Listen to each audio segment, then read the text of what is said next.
सभी मित्रों को प्यार भरा नमस्कार।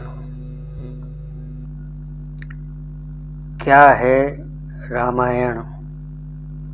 प्रिय मित्रों, श्री रामायण जी में ऐसा क्या है जिसे पढ़कर समझकर हम अपने आंसुओं पर काबू नहीं रख सकते। आप भी इसे पढ़कर देखिए तो पता लगेगा। तो आइए इसे देखते हैं एवं सुनते हैं कि रामायण क्या है। रामायण का एक छोटा सा वृत्तांत है, उसी से शायद कुछ समझा जा सकता है। एक रात की बात है, माता कौशल्या जी को सोते में अपने महल की छत पर किसी के चलने की आहट सुनाई दी। नींद खुल गई। पूछा, कौन है? मालूम पड़ा कीर्ति जी, अब सबसे छोटे भाई शत्रुघ्न जी की पत्नी है। माता कौशल्या जी ने उन्हें नीचे बुलाया।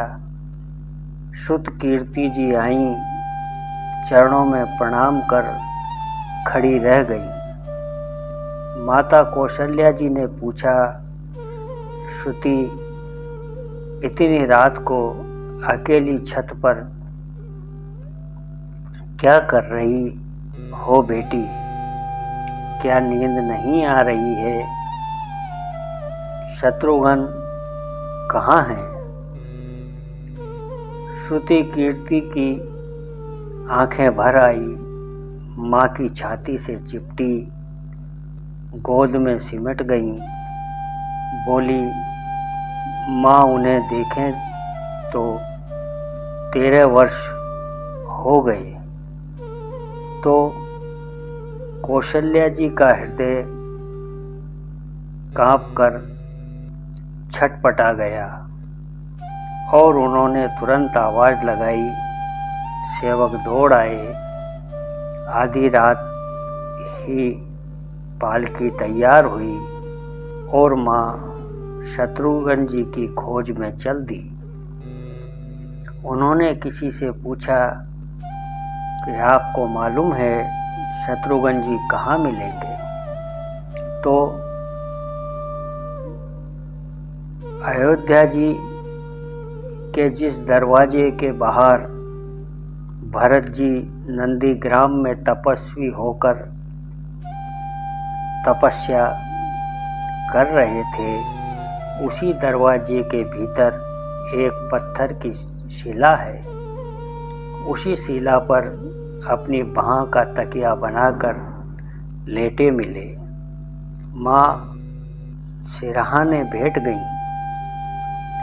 बालों में हाथ फिराया तो शत्रुघ्न जी ने आंखें खोली। माँ उठे, चरणों में गिरे। माँ, आपने क्यों कष्ट किया? मुझे बुलवा लिया होता। माँ ने कहा, शत्रुघ्न यहाँ क्यों? शत्रुघ्न जी की रुलाई फूट पड़ी और बोले, माँ, भैया राम जी पिताजी की आज्ञा से वन चले गए हैं। भैया लक्ष्मण जी उनके पीछे चले गए हैं। भैया भरत जी भी नंदीग्राम में हैं। क्या ये महल, ये रथ, ये राजसी वस्त्र विधाता ने मेरे लिए ही बनाए हैं? माता कौशल्या जी निरुत्तर हो गई। देखो क्या है ये राम कथा। यह भोग की नहीं, त्याग की कथा है। यहाँ त्याग की ही प्रतियोगिता चल रही है और सभी प्रथम हैं, कोई पीछे नहीं रहा। चारों भाइयों का प्रेम और त्याग एक दूसरे के प्रति अद्भुत, अभिनव और अलौकिक है। रामायण जीवन जीने की सबसे उत्तम शिक्षा देती है। भगवान राम को 14 वर्ष का वनवास हुआ तो उनकी पत्नी सीता माता ने सहर्ष ही वनवास स्वीकार कर लिया, परंतु बचपन से ही बड़े भाई की सेवा में रहने वाले लक्ष्मण जी कैसे राम जी से दूर हो पाते। माता सुमित्रा से तो उन्होंने आज्ञा ले ली, वन जाने के लिए तैयार हो गए, परंतु जब पत्नी उर्मिला के कक्ष की ओर बढ़ रहे थे तो सोच रहे थे कि माँ ने तो आज्ञा दे दी, परंतु पत्नी उर्मिला को कैसे समझाऊंगा, क्या उनसे बोलूँगा। यही सोच विचार करके लक्ष्मण जी जैसे ही अपने कक्ष में पहुँचे तो देखा कि उर्मिला जी आरती का थाल लेकर खड़ी हैं और बोली, आप मेरी चिंता छोड़ दीजिए, प्रभु श्री राम की सेवा में वन में जाइए, मैं आपको नहीं रोकूंगी। मेरे कारण आपकी सेवा में कोई बाधा ना आए, इसलिए साथ जाने की जिद भी नहीं करूंगी। लक्ष्मण जी को कहने में संकोच हो रहा था, परंतु उनके कुछ कहने से पहले ही उर्मिला जी ने उन्हें संकोच से बाहर निकाल दिया। वास्तव में पत्नी धर्म यही है, पति संकोच में पड़े उससे पहले ही पत्नी उसके मन की बात को जानकर उसे संकोच से बाहर कर दे। लक्ष्मण जी चले गए, परंतु 14 वर्ष तक उर्मिला ने एक तपस्विनी की भांति कठोर तप किया।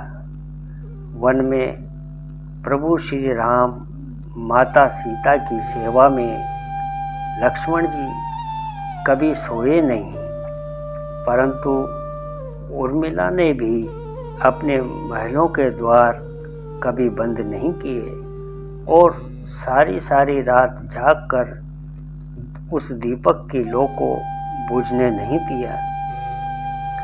मेघनाथ से युद्ध करते हुए जब लक्ष्मण जी को शक्ति लग जाती है और हनुमान जी उनके लिए संजीवनी पर्वत लेकर लौट रहे थे, तो बीच में जब हनुमान जी अयोध्या के ऊपर से गुजरे तो भरत जी ने उन्हें राक्षस समझकर बाण मार दिया और हनुमान जी गिर गए। तब हनुमान जी ने सारा वृतांत सुनाते हुए कहा कि सीता जी को रावण हर ले गया, लक्ष्मण जी युद्ध में मूर्छित हो गए हैं। यह सुनते ही कौशल्या जी कहती हैं, राम को कहना कि लक्ष्मण के बिना अयोध्या में पैर भी मत रखना, राम वन में ही रहें।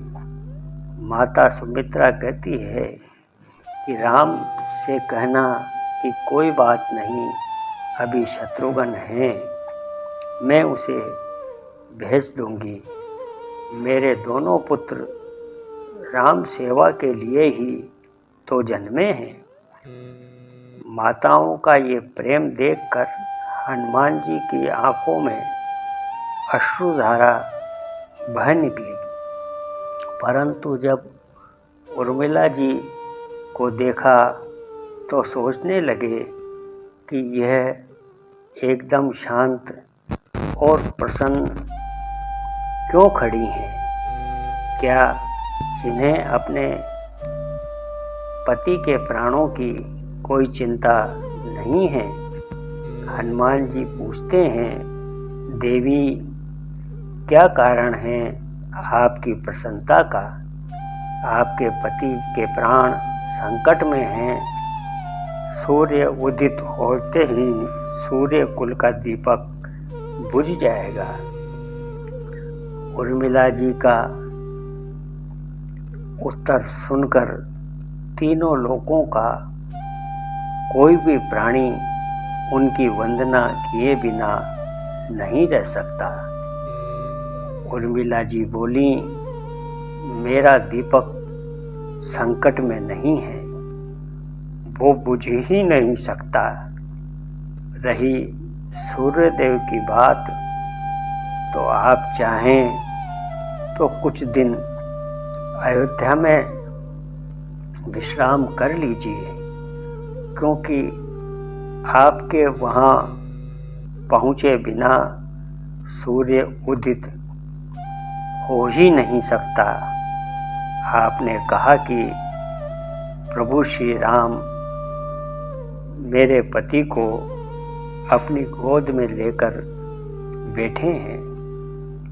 जो योगेश्वर प्रभु श्री राम की गोद में लेटा हो, काल उसे कैसे छू सकता है। यह तो वो दोनों लीला कर रहे हैं। मेरे पति जब से वन गए तब से सोए नहीं हैं। उन्होंने न सोने का प्रण लिया था, इसलिए वे थोड़ी देर गोद में विश्राम कर रहे हैं, और जब भगवान की गोद मिल गई तो थोड़ा विश्राम ज़्यादा हो गया। वे उठ जाएंगे और शक्ति मेरे पति को लग ही नहीं सकती। शक्ति तो प्रभु श्री राम जी को लगी है। मेरे पति की हर श्वास में राम है, हर धड़कन में राम है, उनके रोम रोम में राम है, उनके खून की बूंद बूंद में राम है, और जब उनके शरीर और आत्मा में ही सिर्फ राम है तो शक्ति राम जी को ही लगी। दर्द राम जी को ही हो रहा है। इसलिए हे हनुमान जी, आप निश्चित होकर जाएं, सूर्य उदित नहीं होगा। राम राज्य की नींव जनक जी की बेटियां ही थी, कभी सीता तो कभी उर्मिला। भगवान राम ने तो केवल राम राज्य का कलश स्थापित किया, परंतु वास्तव में राम राज्य इन सबके प्रेम, त्याग, समर्पण और बलिदान से ही आया। जिस मनुष्य में प्रेम, त्याग, समर्पण की भावना हो, उस मनुष्य में ही राम बसता है। और कभी समय मिले तो अपने वेद पुराण, गीता, रामायण को पढ़ने और समझने का प्रयास कीजिएगा।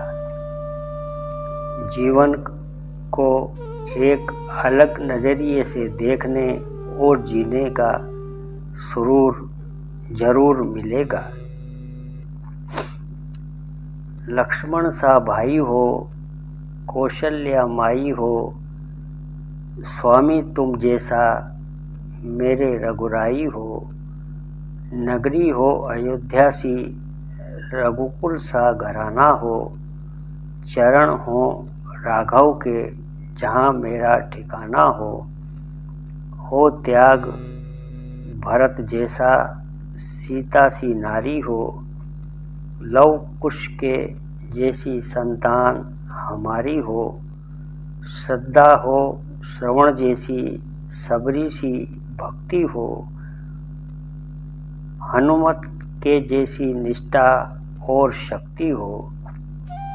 ये रामायण है पुण्य कथा श्री राम की। जय सिया राम।